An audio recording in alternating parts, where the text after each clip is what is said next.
The numbers told the story, they always do. It's one of those idiots who believe in analytics. This is a numbers game with Gill Alexander on VSiN. Good Tuesday morning to you. It is a numbers game at VSiN, the Sports Betting Network, VSiN.com, Game Plus, iHeartRadio, YouTube TV, and of course, Sirius XM Channel 158. It is Gill Alexander flying solo, just like back in the day. Kelly's on assignment. Matt Brown will join us again tomorrow, as he did so kindly yesterday. We are packed with guests today. In fact, this happens to be the day that we do the old tried and true traditional MLB betting derivative show that I do every quarter with Mark Borchard. Mark's going to join us here momentarily. We go through the best money line teams in baseball, the best run line teams, best starting pitchers thus far through three quarters roughly of the Major League Baseball season. Then we get more granular. We do first 5 inning stats. We do first inning stats for those who like betting those things. It's sort of just a look at what's happened, what is predictive moving forward in Major League Baseball. Drew Dinsick will join us, talk U.S. Open, talk NFL, talk any tennis that he has today. Joe Sheehan on baseball a little later, and then a visit from the Grover Cleveland producers, who now works in radio here in Las Vegas, Jeff Parlay, with season-long thoughts on both the National Football League and college football. Looking forward to that a little later on the show. So we are packed with guests all day long, which leaves me very little time to talk solo here. So I want to kind of make it as nerd ball as possible here. I wouldn't do this during football season, but it gives us a chance to squeeze in a little bit of, I don't know if it's betting 101, but it gives me one of these old school chances that I used to do on the podcast of just talking granular betting stuff. We'll get to that momentarily. First, MLB August wins. Tigers win yesterday. Tigers win their first of a 3-game set at Pittsburgh. Said yesterday, for us to get back in this, for us to have a legitimate shot here, 3-game set at Pittsburgh, 3-game set at Kansas City before the schedule gets hard with the Dodgers and Tampa Bay at home. Tigers got to win at least 5 of these 6 against the Pirates and the Royals. Well, they got off to a good start yesterday. The Padres, yes, at the top lost. So 2 wins behind the leaders, but it's a quartet of leaders. Rays, Phillies, Padres, and Cubs, all with 11 wins. Our Tigers, 9-6. Now, remember, if this was a run differential contest, we'd be in first place, plus 36. Sadly, however, it is not a run differential contest. It is most wins. Tigers, 9-6 again. Just beat the Patsies. Do what you have to do here this week, and then we'll worry about the tougher games and see where we stack up at that point. By the way, the Padres losing that game at the top of the standings yesterday, going into yesterday's games, lose to the Mets 2-1, 3 Padres runners thrown out at home plate in the first 2 innings of that ball game by Benj and by, I can't remember now, it was Ewing, I think was the other one that threw out 3 Padres runners at home plate, 2 by Benj, 1 by Ewing in the second inning. Just unbelievable, and that holds on. Mets win 2-1, so helps us in our August standings. Tennis, today, only 1 play in Cincinnati, none on the ladies' side, just 1 on the men's side. Daniil Medvedev is the play. I got Daniil Medvedev for subscribers last night, VSiN.com/picks for all hosts, all guests, every sport, every pick. It's all there for subscribers at VSiN.com/picks. I'm going to see what this price is right now. But last night for subscribers, got Daniil Medvedev minus 128 versus Brandon Nakashima. Nakashima, if you recall, just got to his first 1,000 final last week in Montreal. So he is riding his sort of career high wave, if you will, right now. But I'm on Medvedev, the more tried and true player, the better hard court player career-wise. It's minus 133 right now. It's a nickel worse. I wouldn't let it get much higher than that. Don't go past minus 135, but I think Medvedev gets it done today. That's the only tennis play for the day. The point that I wanted to make here, though, is, and this sort of happens because yesterday gave us entree for it. We had 3 plays in tennis yesterday. I'm going to make a broader betting point from this, so not to get into spreadsheet radio, but here we are here. It gives us an opportunity to do this. Yesterday we had 3 plays. We ended up going 1-1. It ends up being a wash for us. We got a win on Tirante in the morning, a loss on Towson later in the day as a big dog, and in between we had Serrano Surstea. We had a 3rd play. And we were going to have a winning day. And as you know, this happens all the time. We bet so many tennis matches, this is going to come up. But Serrano Cirstea, was playing Anna Kalinskaya. We were on Cirstea as a short favorite. She's up 5-love in the 3rd set. 5-love in the 3rd set. And what does Kalinskaya do? She says, oh, this is my hip, my back. What a medic. Let me see. Maybe I'll go to the locker room with you. You know what? I'm going to quit. So in tennis betting, what happens here again is you are graded depending on what shop you are betting this at. Now, the shops that grade after one set, no problem, we cash anyway. But there are places where I bet where the full match has to finish. And you should always know this when betting tennis is specific to that sport. So on the shops where I had to have the match complete, I don't get any of that money that I was simply 4 points away from winning. It just becomes a refund. And so this is infuriating when you are on the cusp of winning. And now, so the reaction that most people have, and we talk about this in sports betting in general, is, oh, the coin flips. Let's talk when we talk about football and baseball. Oh, the coin flip games, they usually even out. And I always make the point on this show, and I've made it with Fezzik, I've made it with Crack, but I've even made it before those guys, or when those guys are not on the show from the inception of the show, is that, no, if you're good at a certain sport, if you really do have an edge, actually the coin flips don't usually even out. You end up getting the worst of it. In tennis specifically, when it comes to these walkovers, as they're called, or withdrawals, walkovers is the sort of official title of these. It's very specific, right? Because the rules are in place from a betting structural standpoint. And I wanted to go down a rabbit hole because I was so infuriated about this outcome yesterday. Again, not losing money, but not winning as nearly as much as we should have, that I went through my historical spreadsheets and sorted for all the withdrawals just to see, have I been on the right side of these or the wrong side of these? Again, hang out. This is not just, hey, look at my spreadsheets. This is awesome. I'm going to make a broader point here, which is, and I just went back a few years. So let's go back to 2024. 2024, I went through all the withdrawals. And again, we're betting hundreds of matches. So you'll see, and we'll throw up a spreadsheet here. This is my 2024 spreadsheet.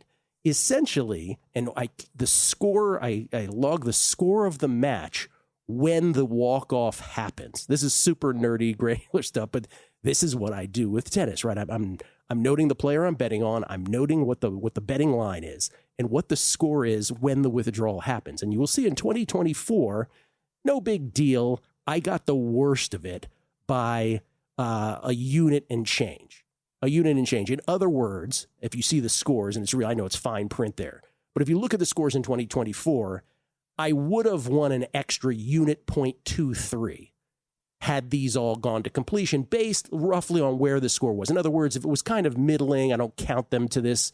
But if I was on the cusp of winning or was on the cusp of losing, being very objective about it, in the wash in 2024, it cost me a unit 0.23. By the way, just to let you know how just absolutely maddening these things could be, just in 2024 alone, February 5th, Taro Daniel, I was up 5-love in the third set.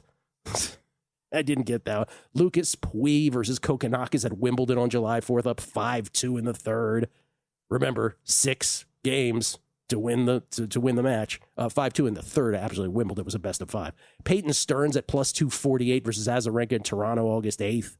Again, 2 games away from winning it at a huge dog. Yifan Wang, a $3 dog against Sakari at the U.S. Open, already up a set. So you get the idea. But in 2024, bottom line, it cost me only a unit 0.23. Now, 2025, again, doing this very objectively, what was I on the cusp of winning, what was I on the cusp of losing? You can't know for sure, but I'm throwing out all the ones that were, again, sort of toss-ups at the time. I actually got the best of it in 2025 by a little over 4 units. Actually, almost 4.5 units, 4.48 units. I actually got the best of it. I would have lost 4.48 units more, which brings, and by the way, there's highlights there too as well, but that brings us to this year. And this year has been an utter, just absolute kick in the you-know-what on this. So far, we're in August, keep in mind. There's still tennis to be played this year. This year, it has already cost us as bettors, if you followed all my picks at VSiN.com/picks, it's already cost us 8.94 units in matches we were about to or on the cusp of winning. 8.94 units already this year, including yesterday's Serrano Cirstea, 5-love in the third set, on the cusp of winning. You may recall others this year. Maya Sharif was up 6-4, 4-love as a plus 157 dog back in July in a final, by the way, and Paula Badosa walks off the court. Alex Ayala as a plus 405 dog in March versus Coco at Indian Wells was up 6-2, 2-love. Coco walks off the court. Priscilla Hahn plus 136 back at the Australian Open, also 1 game away from winning 5-3 in the third. and her opponent walks off the court. Anyway, there's a number of examples of this. This year, we are getting crushed on this. So what is the point of all this? The point of all of this is, one is the specific, one is the broader. The specific is, if you're a tennis bettor and you're good, you are more likely to be ahead, right, in more matches than you're not. And because I'm a dog bettor primarily, an underdog bettor, they are going to be extremely painful because for whatever reason, it's more likely that a big favorite ends up walking off the court when they're getting trucked by someone they're supposed to beat, rather than the dog we're betting on doing so, because that dog sort of psychologically is like, well, I'm going to lose anyway, so why would I walk off here? If that makes any sense. So it's just the fact, if you're good, you're good, and also just the nature of betting on underdogs a lot. The broader betting point, and again, this is something we used to have opportunity to do during the podcast when we were just podcast at Betting Dork and Beating the Book, not so much necessarily these days on the show, certainly not during football season, is if you are a bettor, whatever the sport, whether it's tennis, whether it's golf, whether it's basketball, whether it's baseball, whether it's football, you should be logging all of your plays as I just displayed here. This is just the sorting of withdrawals, right? This is from a much broader spreadsheet of all the plays, whether favorite or underdog. When I used to bet baseball every day, I would sort it based on the price, even to -110, -110 to -120, and so on and so forth. Dog, same direction, so that you could sort based on how am I doing in subsets. Overall, I see what I'm doing, but it teaches you about your performance. What am I doing well? What am I not doing well? And to be able to figure out, oh, I'm really good at big dogs. Oh, I really suck at big dogs. I shouldn't play these. Those are the kinds of things you can glean by being this pedantic and this deliberate about how you log all of your sports bets on a numbers game. You're here because you want an edge. That's what separates listeners from winners. But let's be real, mindset alone doesn't get bets home. Pros win because they've got the tools, the data, and the discipline. And now so can you. VSiN Pro gives you access to the same real-time insights the sharps use. No secrets, no fluff, just actionable info that moves markets. Tap the link and see why serious bettors are turning knowledge into profit with VSiN Pro.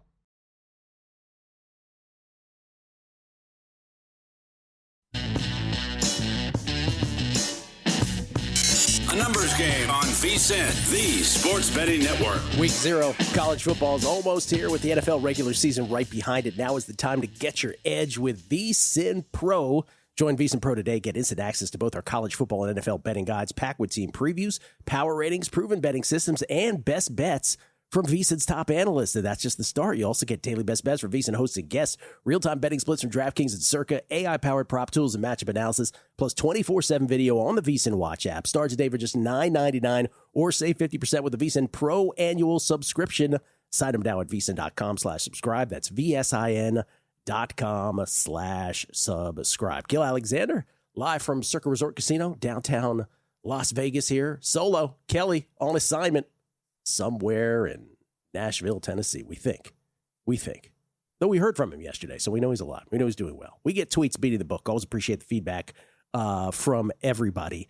This is from Greg Peterson chiming in on the feed. What's this about? Oh, somebody's asking him if he wears shorts on the air. He says, you'll recall last time I got asked that was on with Gill, and I showed I actually wear dress pants, even though you cannot see them on air. Greg Peterson with a colored background, right? Always puts up blue or red or whatever. Always see him in a coat and tie whenever he makes his appearances, even from home. Always fully clad, head to toe. Greg Peterson on the show. This is from, let's see, Robert, Square Bob 2022. Your level of surprise that it's Sharif. Oh, this is from yesterday. We were talking about not knowing lyrics to songs. The Clash 1982 hit Rock the Casbah. I was surprised that it was Sharif Don't Like It. He says, your level of surprise that it's Sharif that don't like it was on the same level as my surprise when I found out that the numbers don't lie. Oh, that's in our intro in the show. When the person says the numbers don't lie, wasn't Jeff Parles. I would have bet billions it was Jeff. See what he did there? It's from the show Billions, not Jeff Parlay. He'll join us later. He adds, he goes, love the show. Matt's cool. Miss Kelly's bent point of view, though. Yeah, Kelly will be back on Monday. Don't worry about that.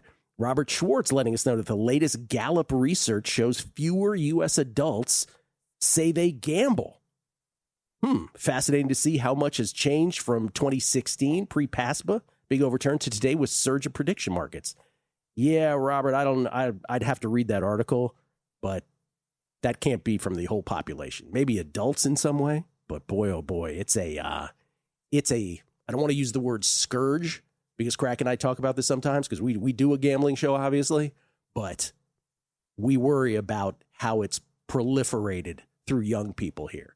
And even sort of just being transparent and honest about ourselves. Had we had access to gambling, sports betting that easily when we were 16, 17 years old, it wouldn't have gone well for us either, most likely. So that's a whole nother subject.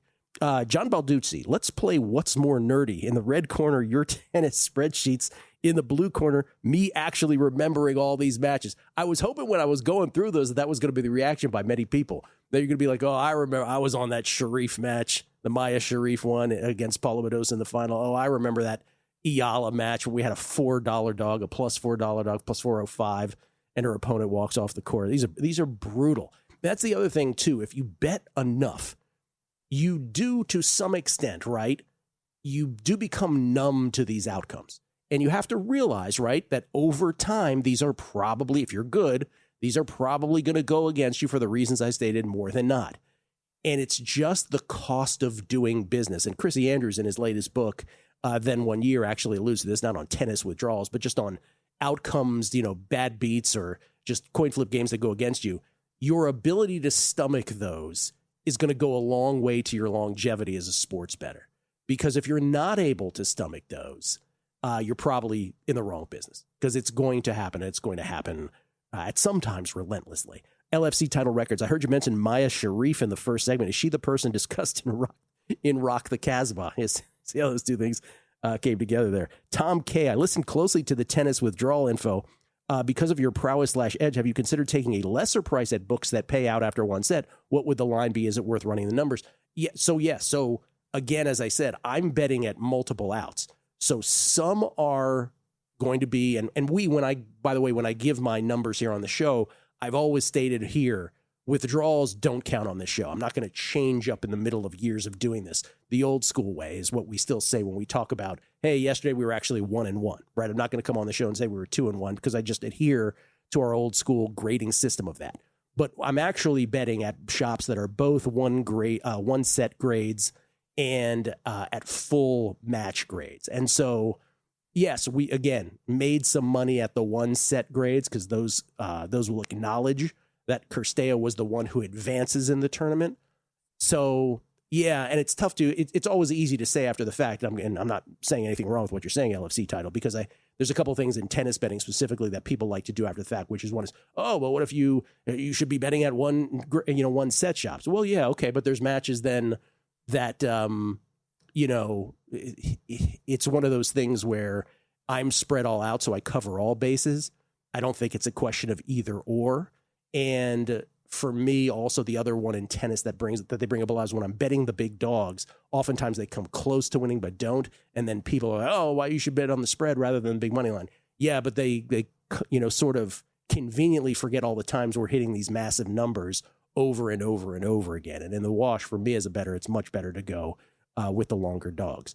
Tom K. I listened closely to the tennis withdrawal information. Oh, no, that was the one that I just read. I'm sorry. Seth Holycross, really appreciated the point about breaking down your betting logs by odds ranges. I've gotten much more detail with my own logs the past couple years, and it's amazing what you can start uncovering. As bettors, we're looking for every edge we can find. That is one. Yeah, that's the main point of that whole segment. It wasn't, hey, look at my glorious, magnificent spreadsheets. It's basically, I hope it inspires at least a few people out there to, if you're doing this right, this is just my opinion. Some people are just doing this for entertainment. They're just going to bet whenever. They're going to forget about their bets, nothing. But if you're doing this seriously, specifically if you're doing it seriously in a sport, try to be as detailed as possible in your spreadsheets. It just has to be a simple Excel spreadsheet. It doesn't have to be anything more fancy than that, as you can see. And just be able to sort. You will learn things. Because for me, and Dr. Bob used to say this all the time too, I learned at the lap of the great Dr. Bob. What you learn is that, it's sort of like analytics your human eye sees one game better, but analytics see all games better. Same thing with all of your bets made over time. You will remember only what your brain, will sort of keep in it for whatever reason. Your brain will keep it. Oh, bad beat. Oh, I'm getting the worst of it here. Actually, no, in 2025, I got the better of it by withdrawals, right? So it's good to see over time, but then you see, oh, here comes the avalanche. And and with baseball again, I used to really figure out, I can't remember, that I was really not good at minus 120 to minus 130 favorites. I seem to recall, like small favorites in baseball. I used to get the worst of it for whatever. So it was either I was much better at the bigger favorites, much better at dogs in those shorter line games. You learn a lot about your betting activity. Kelly, this is a Shrek McPhee. What makes the Kerstea one even worse is the fact that everyone waited through 5 additional hours over 3 different rain delays, and she still came back for nothing. Yes, I forgot to mention that. Rain delays prolonged our disappointment. Let's get into the baseball thing. Borchard is going to join us next segment, but I just want to start at the top here. And this is the more readily available stuff. We'll get into the more proprietary stuff with Mark Borchard. We'll get his baseball picks here coming up. But in terms of just blindly betting, this is a bizarro exercise. If you bet every one of these baseball teams this year through their 3 quarters of the season, whatever their number is right now, 120 plus games, if you bet them to win a unit as a favorite, risking a unit as a dog up to this point in the season, the most profitable team in baseball, and again, it's a bizarro exercise. I don't think anybody in the world has done this. But if you did, the Chicago White Sox would be the most profitable team in all of baseball. This is courtesy of Covers.com. The White Sox would have netted you over 13 units on the season if you bet them blindly every game this season. That makes sense because they've been a dog just as much as they've been a favorite, or at least they've been a dog a substantial amount of times. And they have a good record, obviously, right? 65 and 59 atop the AL Central. Second most profitable team, sort of a similar profile to the White Sox, Tampa Bay Rays. Not necessarily thought of as being this glorious team. The White Sox actually thought of going to be a bad team before the season. But the Rays not necessarily thought of leading the AL East. Well, they're just having a great year, right? 75 and 49. You'd be up 12.75 units if you bet the Rays blindly, favorite and dog, every single game this year. Milwaukee would be third, St. Louis and Chicago, 3 NL Central teams rounding out the top 5 in terms of profitability. Now, the question that we're asking ourselves is, this is a great story. Is this predictive moving forward? I would argue for all of those teams, it might very well be. What are the worst? No surprise here. The Oakland Athletics would have hemorrhaged you over 22 units. What's noteworthy this year is you have a log jam at the bottom of this. Athletics would have cost you over 22 units, betting them blindly every game. And I would suggest if you're doing that, you're probably doing this wrong. Seattle, second worst, 21 units to the red if you bet them every game this year on the money line. Royals, 20 units in the red. Mets, over 19 units in the red.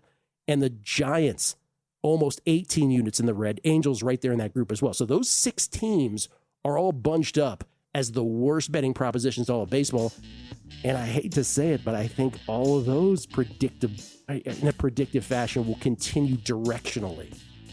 By the way, the 7th worst team is the Tigers, and then the 8th worst is the Phillies. I would argue the opposite with those two. Those aren't predictive. That's just what's kind of happened thus far this year.